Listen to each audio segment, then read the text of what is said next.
We're ready to dance, no matter when or where.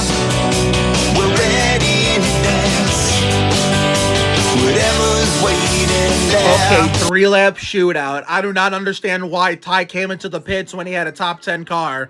3 to go. Here we go. Green flag. Dad, I think, was in 20th the last time I checked.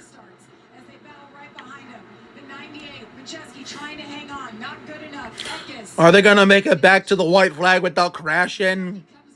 It's almost like a restrictor plate race, but on the form of a short track. A low speed version of a plate race. 2 to go.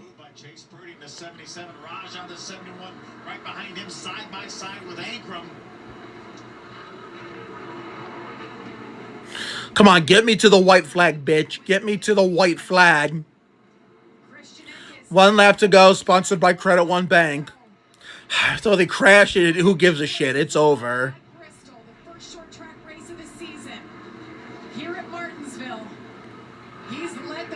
Looks like Christian Eckes is going to cap off this dominating performance with a win in the Advanced Auto Parts 250 at the Martinsville Speedway in the NASCAR Craftsman Truck Series. All right. At least they had a clean finish. That's all I care about.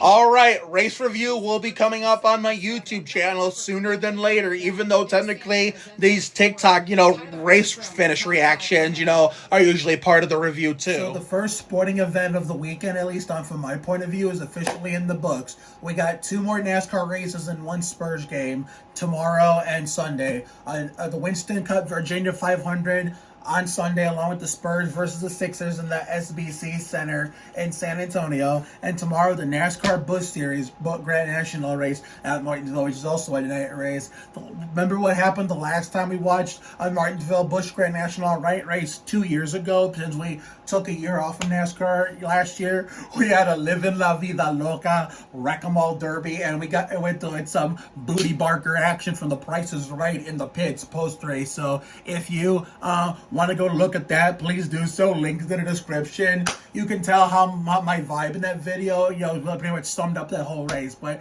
anyway, I want to talk about, tonight's, Advanced Auto Parts 250. So in the first half, it was smooth sailing. It was nice and calm, but yet it was some great wheel-to-wheel racing. And even though my guy, Dan Moffitt, got spun out early in the race and fell like a lap behind, doesn't change the fact that it was a fun first half. That was a fun race, but for the most part, at least in the first half. I'll get to the second half in a little bit.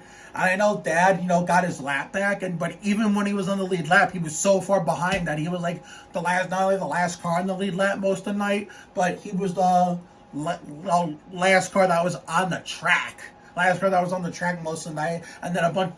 Now, I know he finished higher up. He finished 27. He was as high as 20 at that one point, but Christian Eckes put on a clinic tonight. That was like his first repeat winner of the 2024 Craftsman Truck Series season, his second win of the season. So this guy is a yearly favorite for the championship. I don't know if he isn't. I don't know who is, because Zane Smith moved up to the NASCAR Winston Cup Series. So now that he's gone, there's going to be a lot more people have a chance now. And Bitch Boy Ben looks like he's having a championship hangover, thank God, because fuck that guy and everything he fucking stands for.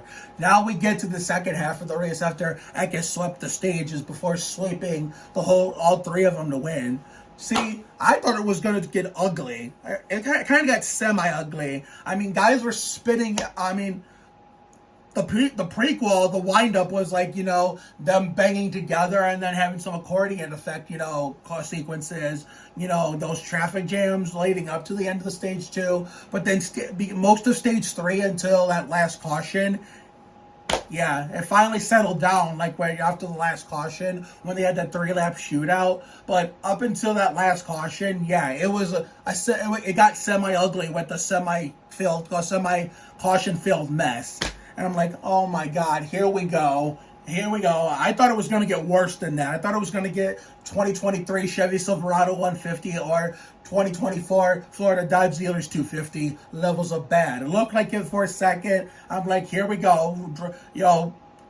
What did I say? Etiquette and what the fuck did I, oh my god. I know I posted it on Facebook. Let me check. Okay, is that one word I was looking for that I really shouldn't have forgotten, and I ended up forgetting like a dumbass. I was like, oh my god, here we go. Emotions and racing etiquette and driver respect is going out the fucking window. But have that, and I'll get to the Ty Dillon shit in a little bit after I describe this. Well, when we got to the last race, that it was a 3-lap shootout. I was waiting for somebody to be driving like the driver with their head up their ass and cause a wreck in the back to set up a green white checkered, aka overtime. But it's a miracle that did not happen. And the best car that deserved the grandfather clock tonight ended up winning the damn race like he should. Now for the Ty Dillon shit, this is what really kind of made me upset. You know.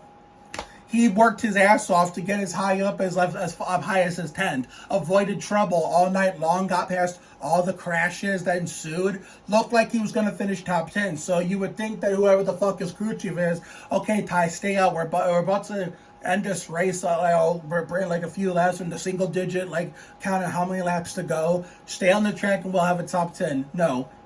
His crew chief decided to be a dumbass and decided to bring him into the pits, which is why we finished further back than we should have. We ended up getting a 23rd place finish rather than finishing top 10 where we should have. But I hope that the owner of Team Rackley, whatever the fuck that Rackley Racing Team, whatever the fuck that team's name is, where Matt DiBenedetto drove last year, the owner or whoever who's in charge pulls over whoever the fuck Ty's crew chief is, and at the team meeting this coming week, once we finally start season 3 as spring is in the air, it's like, what the fuck was you doing? You guys, you had your driver a top 10 spot after your driver had a top 10 finish locked up, and you tell him to bring him into the goddamn pits for what fucking cause from 10th to 23rd. See, this is the kind of shit as a fan of specific drivers, like individual drivers, I will not understand at all. And yet here I thought in the Winston Cup Series, 2311 fans, whether it was Bubba or Reddick, had fucking trouble with their pit crew. Mistakes from the pit crew or questionable calls from the crew chief. And this is not the first time where drivers I cheer for have dealt with questionable calls from their crew chief, and sure as hell won't be the last, because look who drove the 42 and did this number like before Larson did, and before Chastain finished the Ganassi. That number's right, Ganassi in 2021, and then the Petties brought it back for Ty in 2022, and then Noah in 2023, and Nemechek this year. So remember Montoya at the Brickyard 400 in 2010, after a year after he lost it from his own driver mistake for speeding on the last green flag pit stop. Well, the next year looked like he was going to redeem himself, and of course he probably learned his lesson, but the 2010 wasn't his fault that he lost it. It was Brian Patty's stupid ass fault for questionable pit strategy. Everybody else, as far as the leaders go, including his then teammate Jamie McMurray, aka the king of making shit up, took 2 tires and it proved to be beneficial to everybody. And you would think taking 4 tires would benefit you, other than everybody, compared to everybody else taking 4 tires. Well, in this case it didn't. It sent him fight right in the back of the top 10. He was trying to hustle and get his way back to where he was, to try to have a chance of kissing the brakes like he should have in both years. But then he got up in the loose stuff, got dirt on, all the marbles on his tires got loose, smacked the turn for a wall. And since he knew he was DNFing, it's like, fuck it, I'll swing it left on the pit road, even if it took out Junior. So I know what it's like to have my favorite drivers, crew chiefs and whatever, make questionable pit calls. Ty Dillon's crew chief tonight, and Montoya in the Brickyard 400. How many years ago was that? 2010. Oh my god, let me see here. However long 2010 was. I think it was, 24 years ago was 2000, no, 14 years ago, okay. 14 years ago with Montoya, yeah. So, my Ty Dillon tonight with questionable pit call, and then 14 years ago with Montoya at the Brickyard 400, questionable pit calls was all from Brian Patty to take 4 tires instead of 2. But anyway, the next Craftsman Truck Series race next weekend is at Texas Motor Speedway. I fucking hate that track, but I may or may not watch the Craftsman Truck race next Friday. Depends on how I feel. Sunday it looks like it's going to be 71 degrees.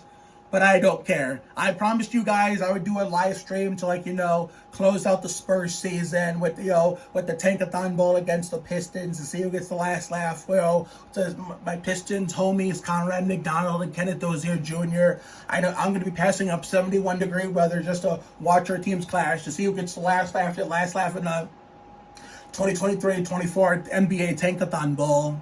And I'm good. At the same time, guess what's on? The Samsung Radio Shack 500 in Texas. So I want to share you guys, the feels of watching NASCAR and the Spurs at the same time.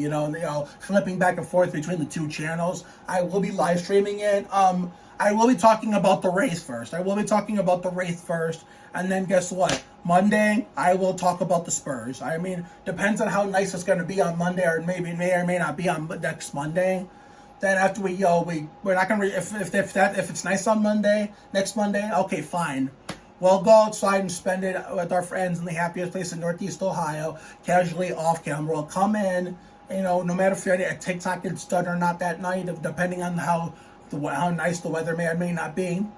Then we'll talk about the Spurs and how we fuck this fucking season, version 3, even though it's going to be 1 3/4, 1.75. So a lot of good content is coming your way. Now, depends on April, how the weather gods feel on April 20th to the 21st. We may or may not be watching the Aaron's 312 and 499 at Talladega. So if we end up getting a lucky ass, cold day for all the wrong reasons, the weekend of Rob Riggle's birthday, we won't be able to watch the 312 regardless, because we got poker game night season 3, January, February, March, episode 4, the day of the Aaron's 312. So April 21st is Rob Riggle's birthday, as you know. It's Todd Bodine 54th birthday. Now, if it's not like nice weather, if it turns out to be not, technically, quote unquote, not nice enough on the 21st, then we'll do an Aaron 499 live stream and the big one at Talladega. So I have to even when we finally get the first very, very nice day, which is going to be Tuesday, I still have to monitor it until, we're like comfortable deep enough into the season where we know it's going to be nice every day from here on out. So spring is in the air. Season 3 will officially start this coming Tuesday, considering it's going to be nice out on Monday when me and my wife have the day off due to the eclipse. But because of the eclipse, we can't do nothing with it because it kind of won't be safe for us to go out there, because, it could damage our eyes if we don't have glasses, and traffic's going to be a bitch out there in the whole state of Ohio, but then especially, our northeast portion of where me and my friends and family are originated. So therefore, I will see you all for tomorrow night's video when we go over the NASCAR Busch Grand National Division race at the Martinsville Speedway. So have a good night tonight and a better day tomorrow. Take care, everyone. Good night. And after tomorrow's video, I will see you all on Sunday for a double feature, this NASCAR Winston Cup Series Virginia 500 at Martinsville Speedway. And then after that, I don't know if I'm going to make one video for the one or one video on the other, or another video for the other, or mash them both together at the same time. The Spurs game versus the 76ers in San Antonio, which I might have to miss the beginning part of the game so I can finish the race, and then we'll cut in at whenever the race finishes, we'll just immediately cut into the game, and then pick up wherever the game it is at, whatever part of the game it's at, we'll just pick it up from there, and we'll just go straight. We'll just stay up all night and go straight to the final buzzer, and knowing that we don't have to go to work on Monday because of the eclipse, and because everybody was given that choice, and I chose to sit out, and guess what? So did my wife, and because it's only 8:30 to 11, so what the full fucking point of coming out of a short ass day? But anyway, let's get the fuck out of here and quit making this video longer than it really needs to be with all this rambling in the outro. So see you later, everyone. For the best parts, people like rice, we're ready to dance. Yeah, bring it on.